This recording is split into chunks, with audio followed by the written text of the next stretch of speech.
Major support for Out to Lunch is provided by the law firm of Jones Walker, established in 1937 with over 375 attorneys in offices throughout the U.S., providing a comprehensive range of services to a local, national, and international client base.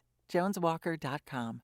And by the East Baton Rouge Parish School System, inspiring humanity through transformational learning in the classroom and community. Initiatives like Pathways to Bright Futures allow students to graduate high school with an associate degree or an industry-based credential, along with their high school diploma. More information at ebrschools.org.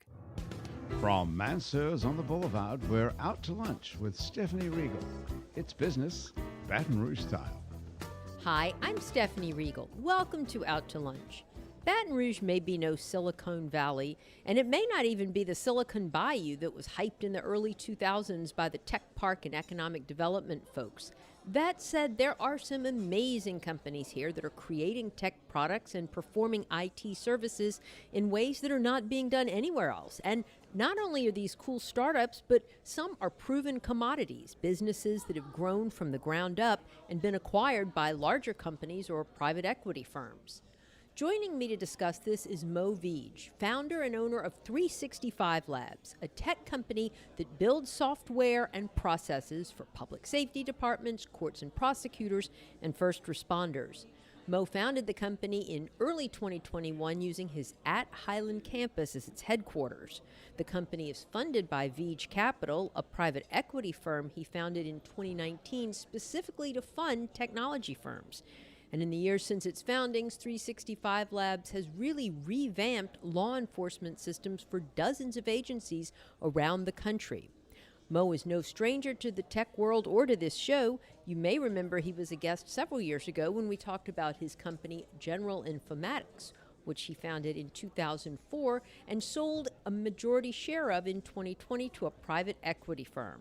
General Informatics continues to work out of Baton Rouge at the Highland campus right next to 365 Labs, where there is a natural synergy. And Mo, we look forward to you telling us about that. Welcome back to Out to Lunch. Thank you, Stephanie. It's very nice to be back here again. Joining me and Mo at the table is Dianna Liu, founder and CEO of Arix Technologies, an IT company that creates robotics software, which is the fancy way of saying they build robots. Specifically, the robotic systems Arix creates perform inspections for the petrochemical industry, checking for corrosion, for instance, on the inside of pipes, or monitoring the safety conditions of componentry in chemical plants and refineries. And that can be difficult and dangerous work for humans, but not so hard for robotic systems. Dianna is based in the Baton Rouge area and founded the company in 2017 after spending several years with ExxonMobil. She is a native of Texas and got her MBA from Yale after getting her bachelor's in mechanical engineering from Duke. Dianna, it is great to meet you and to learn about what you are doing and having you in the community. Thanks so much for joining us on Out to Lunch. Thank you for having me. Well, Mo, let's start with you because tell us a little bit about, just sort of briefly how General Informatics, you sold off a large piece of it, you're still a part owner, and then you went and created this whole other company. That's right. This dovetails off of what General Informatics does. Sure, absolutely. Yeah, so, General Informatics was primarily an IT services company, and we happened to work with many public safety agencies and criminal justice systems, and started realizing there was a need to almost not just create new software, but there was an opportunity to reinvent the industry. That is ambitious, to reinvent the industry, the whole law enforcement, criminal justice. Exactly. So, especially on the tech side of things. Mm-hmm. And it was going to be a pretty big task. We felt like it's going to require a lot of capital, time, and people.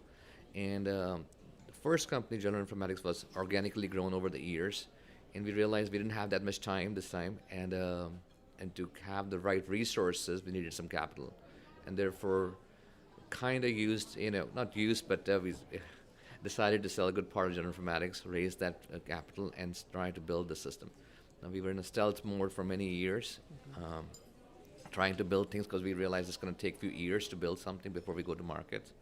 And so in 2021, we finally went to market, and we've been perceived very positively in the market. And so it was the money raised from the General Informatics sale, or your majority share of it, Yeah. that actually funded the startup development of 365 Labs. That's correct. Yeah, exactly. And it seems to be doing very well. And we're going to find out about those dozens of agencies you're in. But Dianna, I want to bring you into the conversation. And you are a very smart tech person and engineer and Yale MBA. And what you were working at Exxon and saw a need for robotics systems? I mean, was this a totally novel idea, or did you build off of something that was already in existence? How did this come about? So I think, so number one, I'm definitely not smart enough to build this myself. I think the first thing is to find people way smarter than me and get out of their way. So that's the first thing I did. But yes, I was working at Exxon. I loved working for them. They have it's a company with such high integrity and focus on safety and doing things right. And what we saw was that we were just limited more by what technology existed in the world. It wasn't an industry problem, it wasn't an Exxon problem. And we actually tried to look for tech that we could use. And it was more, when we didn't see stuff, but, in the back of our minds, we're like, wait, hold on, this exists in other industries. If we can go to space, why can't we make, robots to help keep people out of harm's way? So that's kind of what led to this. Excellent. And so you founded the company in 2017. Was it in the works for long before that? I mean, was it difficult to put this together, or there were already enough pieces out there that you just sort of connected the dots? So I think when our founding team started, we tried to connect the dots with different pieces, but we found out that actually we ended up building it from the ground up. So I am so grateful for our first two engineers who literally, I joke, everyone talks about starting out of a basement. We also sort of did up in business school. Love that. I'm pretty sure they wanted to kick us out because we were like, hey, let's test out this weird little robot on pipes in the basement. Security was like, what are y'all doing? Okay, so this brings to my next question, and then Mo, I'll want to hear about your tech, but you actually have a little robot that checks the systems and pipes and everything in the plant? Is it like a little guy? What does it look like? Yes, ma'am. I wish I could bring it, but it's actually, I just got a picture right before I came in here of it, one of them high up in there, probably about 100 feet. So it depends on the pipe size that we're inspecting. It kind of wraps around the pipe, and it's about 2 inches on all sides, up to 7 inches on all sides, depending on the pipe. Okay. And the robot, and it just kind of crawls by itself. My husband jokes that we should program in some like beep boops just for fun, but unfortunately, it's not that cute. It's not that cute. No. Okay. Mo, tell us about the technology that 365 Labs is developing, because it sounds like y'all touch on a lot of different services in that space. Yes, so, I mean, we don't have any cool robots. We are developing few products, and I kind of brought some things here for you to see. But more importantly the need for the industry was, I mean, some of the things are not as, I use the word sexy, but it's just what runs the processes in the government every day. And, an average person's idea of government is first they start dealing with the public safety people, is whether it's law enforcement, whether it's emergency services. So they go across the full spectrum, and there's so many different entities involved in this whole process. And every entity is trying to help you in their own little way. And when you go within the entities, there are other departments and there are other sections who are also trying to do the best they can. Mm-hmm. And we realized it was a very simple problem that everybody was trying to help in their own way, and therefore created redundant processes over and over again. So just like your company, we realized that even though there were some very big multi-billion-dollar companies in this industry, they had built these processes by just buying different companies, small companies, and when they try to fix a solution, they just bring these different pieces to, so it doesn't reduces the work for agencies. So something had to be done from scratch, and it's one of those industries that changes every few months when legislation comes in and new laws come in and things have to be changed, and every county and every parish and every city wants to do things their own way. So there's a lot of moving parts constantly.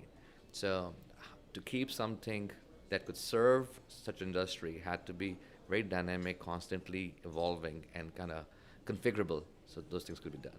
And so what is the biggest problem that 365 Labs is trying to solve with its software, or maybe the top three? Yeah. In short.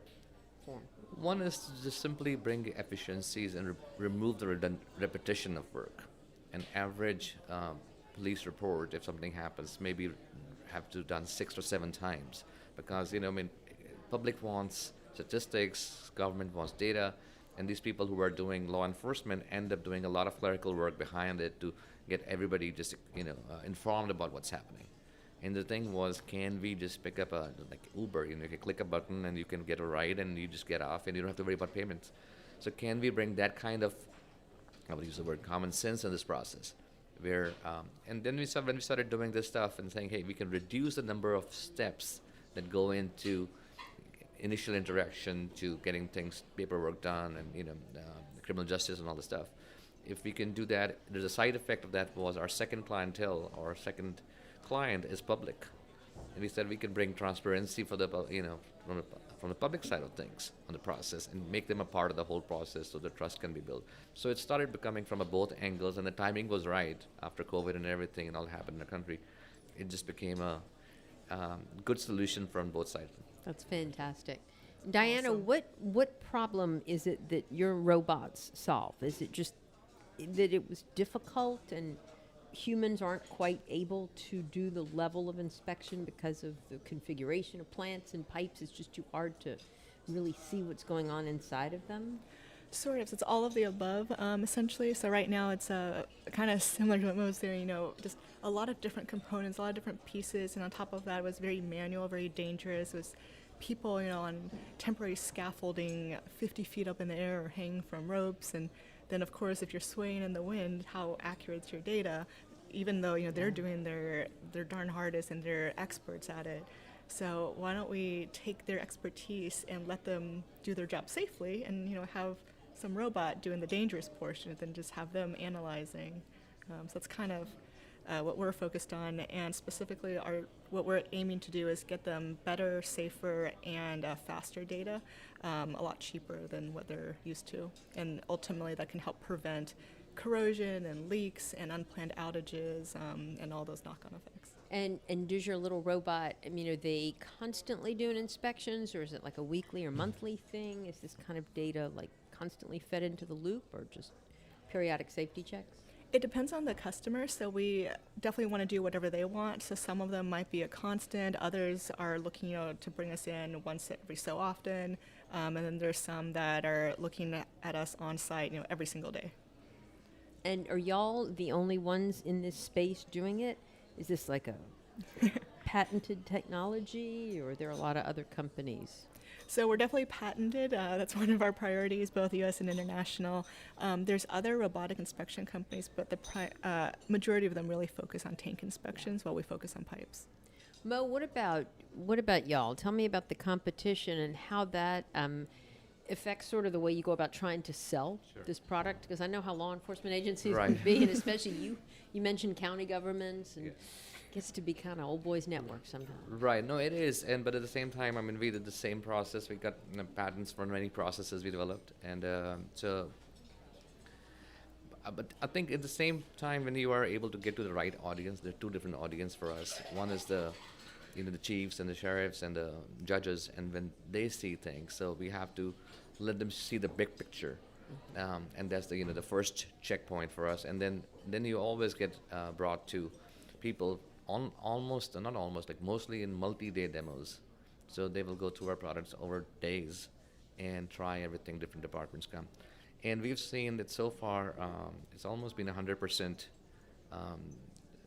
When we leave the demos, they can see that how much work reduction can happen. And there's a whole issue going on right now. There's not enough people joining law enforcement and all, and the budgets are less. So when we can show the 30% reduction in law enforcement, things that they don't want to do anyway. 30% reduction in what? Generally they're saying there's a 30% deficit of people who are, I see. And we can make the processes so efficient there. So there is always because at the end of it, in any system, there are people who have to do work too to get it running. And when they can identify those checks, we can nicely cover. They're excited about it. Okay. And you said that almost 100% will want to buy the product once. So you're basically saying if you can get in the door, if your sales guys get in the door and can leave a demo, you've got a deal. pretty Exactly. much. And In I'll give most you- cases. In most cases, I would tell you, the biggest company in this, only in the company, but their head of sales, who came to kind of just, kind of snoop on us or kind of see what we were doing, once saw what we were doing, he resigned his global position and became head of our sales.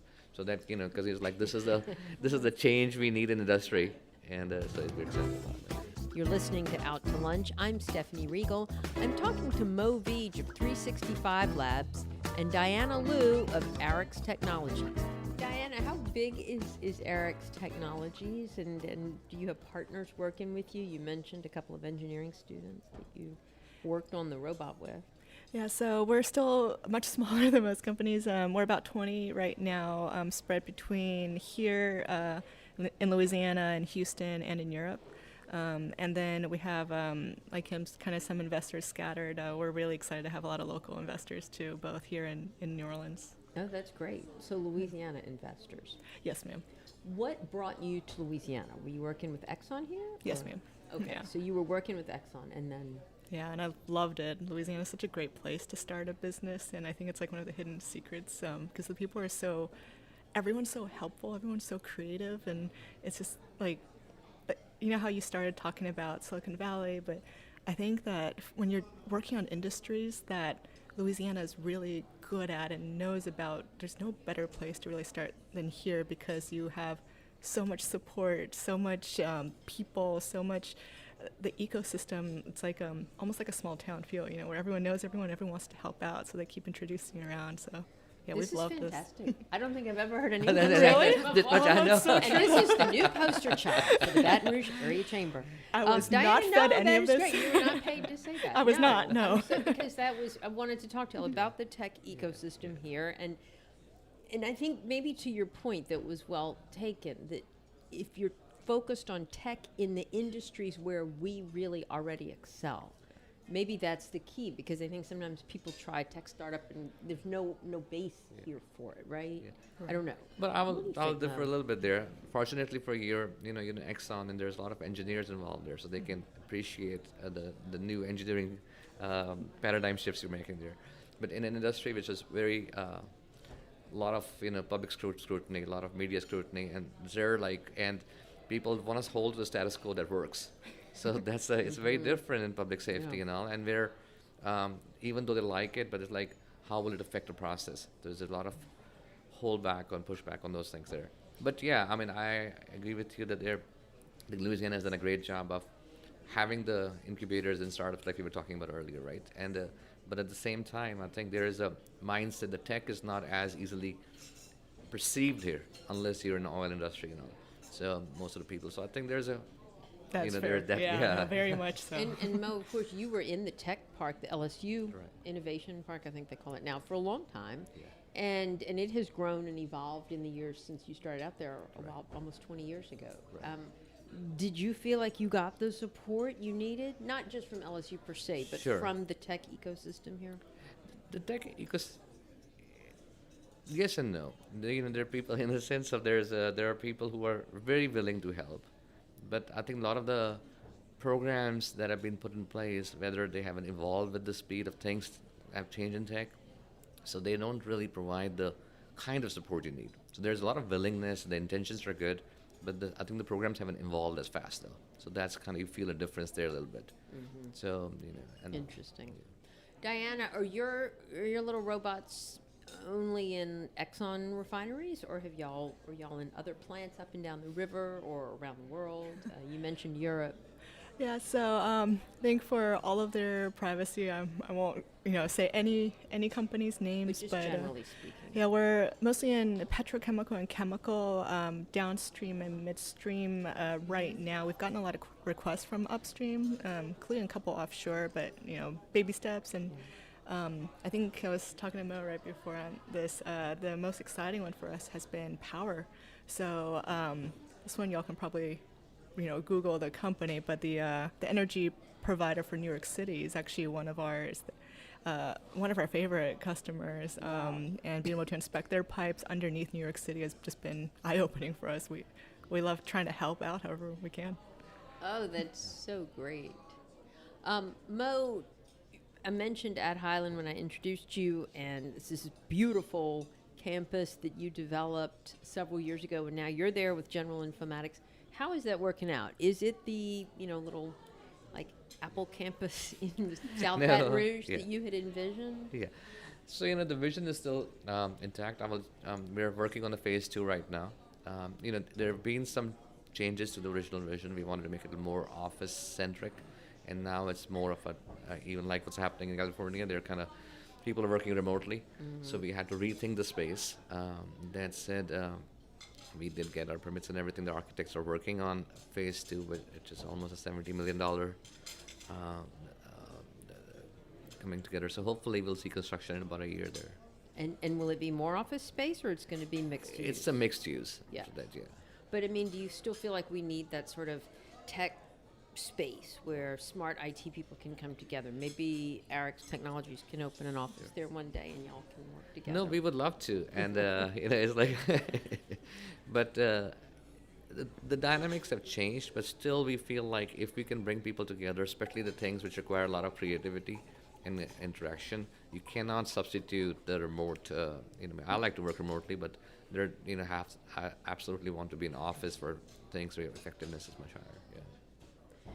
How has the recruitment of and retention of workers gone for y'all? Dianna, have you been able to find talented and experienced coders or software engineers locally? I know you're based you're based in other places too, but So I think we haven't had that much trouble.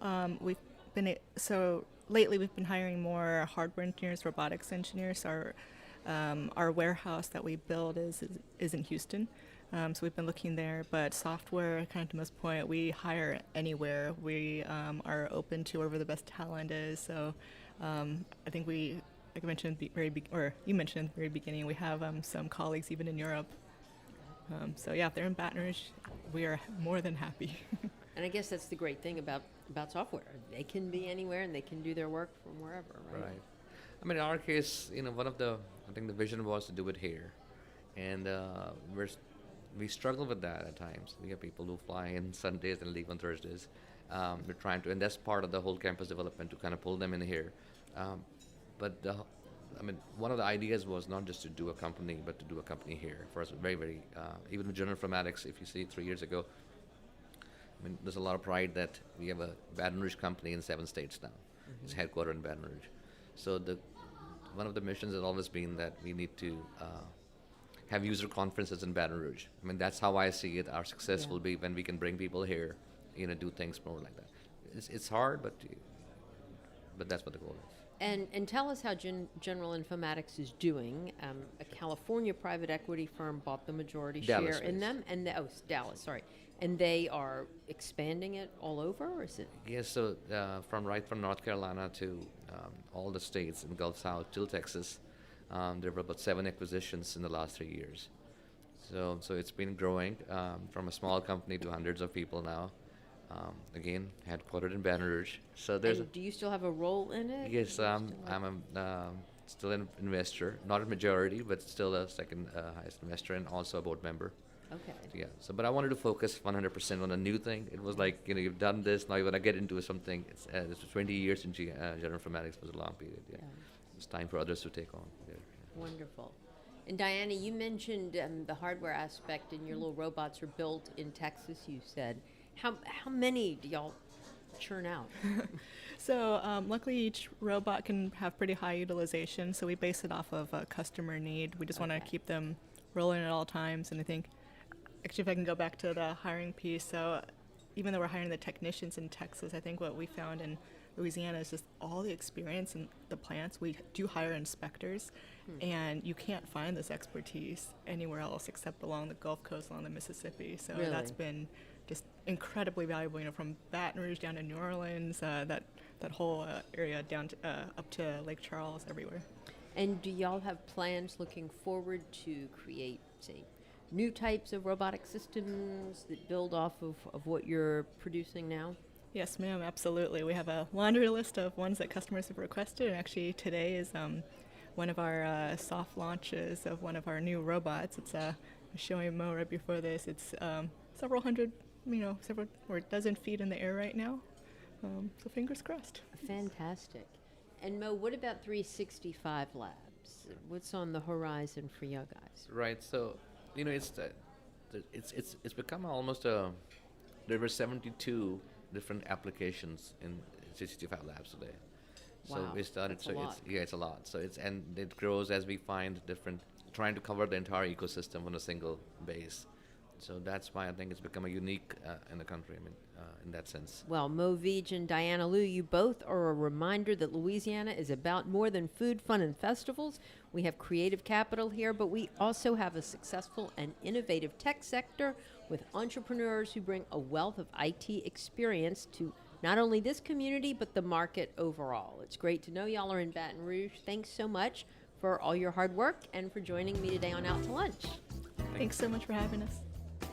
My guests today on Out to Lunch have been Mo Vij of 365 Labs and Dianna Liu of Arix Technologies. You can find out more about 365 Labs and Arix Technologies by going to the Out to Lunch Baton Rouge podcast. You can find and subscribe to the Out to Lunch Baton Rouge podcast anywhere you get podcasts and on our website, it's batonrouge.la. If you want to know what we all look like, you can find photos from this show on itsbatonrouge.la and on our Out to Lunch Baton Rouge social media. Photos are taken by Eric Otts. You can find more of Eric's photos on Instagram at Acro, that's ACREAUX. Out to Lunch is a production of INO Broadcasting for itsbatonrouge.la and WRKF 89.3 FM. The producer of our show is Grant Morris. Our technical producer is Eric Merle. Today's show was engineered by J.T. O'Neill. Our associate producer is Peter Raschuti, and our Baton Rouge business consultants are Charlie D'Agostino and Ann Edelman. I'm Stephanie Riegel. Thanks for joining me. I look forward to meeting you around the table at Mansour's again next week for more business Baton Rouge style on Out to Lunch. Out to Lunch Baton Rouge is recorded live over lunch at Mansour's on the Boulevard in Baton Rouge. Mansour's is open for lunch daily 11 to 2, for dinner nightly, and for brunch on Saturdays and Sundays.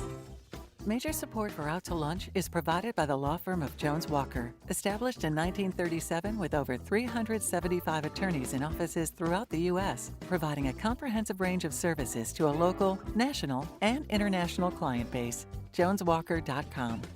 And by the East Baton Rouge Parish School System, inspiring humanity through transformational learning in the classroom and community. Initiatives like Pathways to Bright Futures allow students to graduate high school with an associate degree or an industry-based credential, along with their high school diploma. More information at ebrschools.org. Mitchell Foreman wrote and performs all the music on Out to Lunch. You can hear Mitchell's music anywhere great jazz is sold or streamed, and at mitchellforeman.com. If you'd like to be part of Out to Lunch, to learn how your business or organization can become an Out to Lunch program partner, email info@inobroadcasting.com.